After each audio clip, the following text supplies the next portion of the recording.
Por que algumas pinturas valem milhões, enquanto outras, que parecem quase iguais, são ignoradas? Durante séculos, a arte foi definida pela técnica e pela beleza, até que tudo mudou. O impressionismo foi tratado como piada, Duchamp expôs um mictório e Van Gogh morreu sem vender quase nada. Hoje, essas obras são celebradas como marcos na história da arte. Mas o que mudou? Se isso e isso são arte? Afinal, o que é arte? Como ela é precificada? O que faz isso ser uma arte de mais de $100 mil e essa outra valer milhões? Quem realmente decide o que é uma grande obra e o quanto deve custar? É isso que Pura Teoria te mostra agora.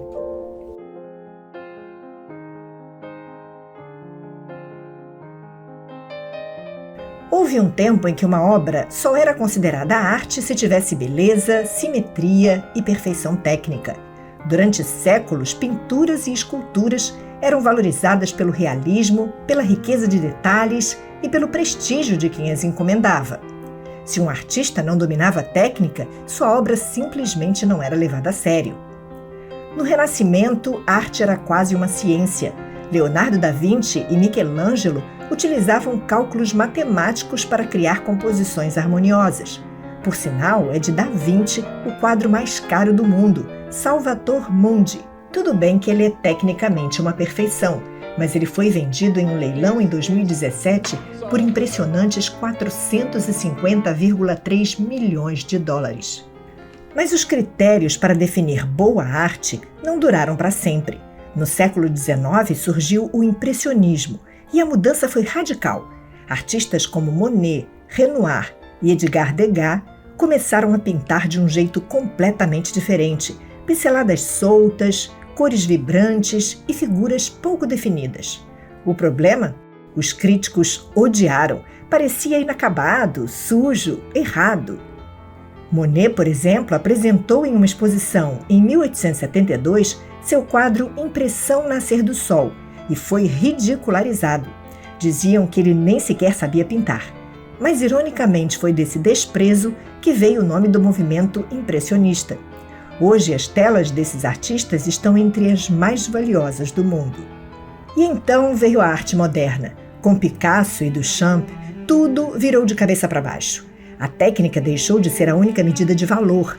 A ideia por trás da obra começou a importar mais do que a execução. O quadro Guernica, por exemplo, não é bonito no sentido tradicional, mas sua força vem do impacto emocional e da mensagem política que carrega. Mas talvez o maior choque tenha sido Duchamp. Ele pegou um simples mictório, assinou com um nome falso e colocou em uma exposição. A reação foi imediata. Isso não é arte. A peça, chamada Fonte, abriu um caminho para o conceito de que arte pode ser qualquer coisa, desde que o artista e o público a vejam como tal. E nem mesmo a Mona Lisa foi sempre a obra-prima que conhecemos. Durante séculos, ela era apenas mais um retrato no acervo do Louvre. Mas em 1911, quando foi roubada, virou notícia no mundo inteiro. Pessoas fizeram fila para ver a parede vazia onde antes estava a pintura. Quando finalmente foi recuperada, a Mona Lisa não era mais só um quadro, tinha virado um mito. Ela não está à venda, mas seu valor é estimado em $2,5 bilhões. A história prova que o que é considerado boa arte está sempre mudando. Se antes a técnica e a beleza eram essenciais, hoje o conceito, o impacto e até o contexto histórico de uma obra podem valer mais do que a própria execução. Mas então, como podemos avaliar uma obra de arte nos dias de hoje? O que faz algo ser realmente valioso? Este quadro tem um valor inestimável para mim. Foi pintado pelos meus filhos quando eram pequenos, com a ajuda da avó paterna. Eles fizeram especialmente para mim, e é isso que importa. Não venderia essa pintura por dinheiro nenhum, porque o verdadeiro valor está nos pintores e no carinho envolvido na criação dela. No mundo da arte, valor não significa apenas preço. Existem obras que custam milhões e são esquecidas com o tempo, enquanto outras, sem valor comercial, se tornam ícones culturais. Agora, como explicar que uma banana colada na parede com fita adesiva virou arte? Essa foi a proposta da obra Comedian, criada pelo artista italiano Maurizio Cattelan e exibida em uma feira de arte em Miami em 2019. O preço absurdo de $150 mil atraiu a atenção do mundo inteiro e gerou debates acalorados sobre o que realmente é arte. Cattelan, conhecido por suas provocações, usou essa obra para desafiar as convenções do mercado artístico e questionar o valor que atribuímos às ideias. Para ele, o conceito importa mais que o objeto físico. Mas afinal, o que determina se uma arte tem impacto? 3 critérios costumam ser apontados para isso. E antes de continuar, que tal curtir o vídeo agora mesmo? Agora sim, então vamos lá. O primeiro critério é a beleza, a estética. Por séculos, a beleza foi um dos principais critérios para definir uma boa arte. Ainda hoje, ela tem um peso enorme. Alguns quadros são simplesmente hipnotizantes, independentemente do contexto. Pegue, por exemplo, o Nascimento de Vênus, de Botticelli. Quando foi pintado, causou polêmica pela sensualidade da figura central. Hoje é uma das imagens mais icônicas da história da arte. Sua harmonia de cores e composição equilibrada fazem dela uma obra que atravessa gerações. Mas beleza não é tudo. Nem sempre a arte precisa ser agradável aos olhos para ter valor. É aí que entra o segundo critério, a inovação e o impacto. Muitas obras de arte que mudaram o mundo foram aquelas que quebraram regras. O impressionismo foi rejeitado no início, mas revolucionou a pintura. O cubismo de Picasso chocou os críticos tradicionais, mas definiu o século XX. Agora, lembra do mictório exposto no museu como arte? Isso aconteceu em 1917, quando Marcel Duchamp apresentou sua peça-fonte. Na época, foi rejeitada e tratada como um insulto, mas décadas depois foi reconhecida como uma das obras mais importantes da arte moderna.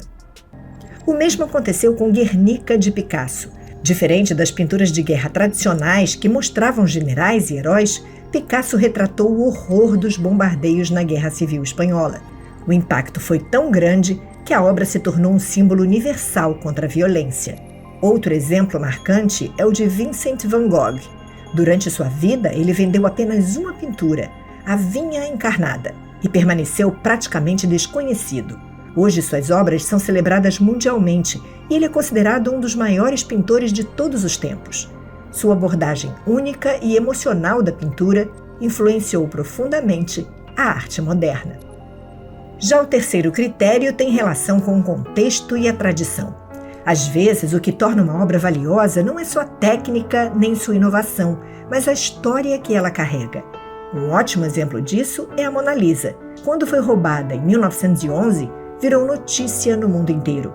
O escândalo fez com que sua fama explodisse e, de repente, todo mundo queria vê-la. Outro caso é o trabalho de Jackson Pollock, um dos maiores nomes da arte abstrata. No início, suas pinturas pareciam um caos sem sentido, mas ao longo do tempo, a crítica passou a vê-las como uma revolução na forma de pintar. Hoje, suas obras são referência quando falamos de expressão e movimento na arte. Mas quem realmente decide o que é boa arte? Aqui entra uma questão delicada.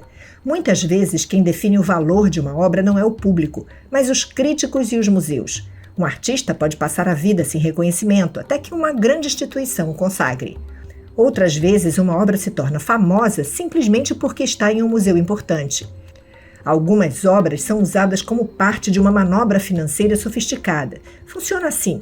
Alguém compra um quadro e o dono da obra pode enviar o quadro para um leilão onde ele é reavaliado por um valor bem acima do que foi pago inicialmente.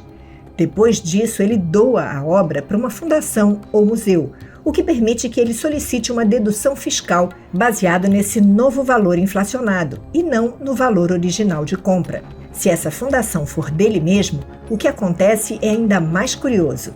Ele pode recuperar boa parte do que investiu na forma de benefício fiscal e, ao mesmo tempo, manter a obra sob seu controle.